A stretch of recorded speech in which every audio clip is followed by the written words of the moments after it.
Hello everyone, welcome to the Generation Y conservative review of the movie A Quiet Place. Sure, the liberal reviews are coming in on this movie like it's some fantasy movie for backwoods redneck Republicans hellbent on stocking a food shelter in an apocalyptic scenario involving aliens that are apparently symbolic of the illegal alien situation in our country.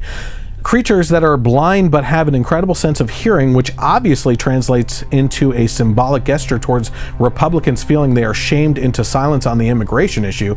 But enough about the absolutely insane criticism this film has garnered by the lunatic leftist critics. Let's talk about what a masterpiece this film actually is.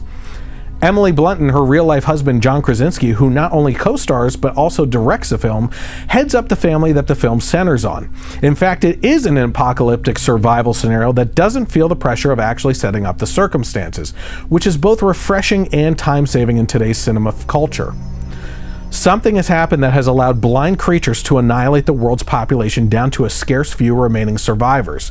These creatures, which I can only describe as a cross between the xenomorphs of Alien movies and the Demogorgon from Stranger Things, are incredibly deadly despite their deafness because they rely on sound and decimate anything that breaks their sonar.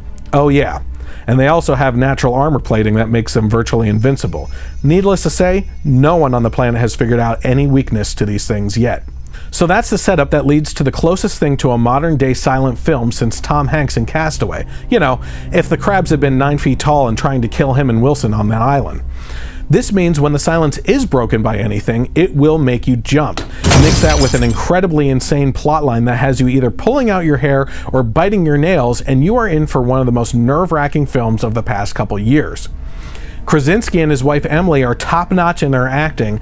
Their children do a pretty good job for actors that I have never seen before, and nothing feels forced. The cinematography also draws you in as a character of its own.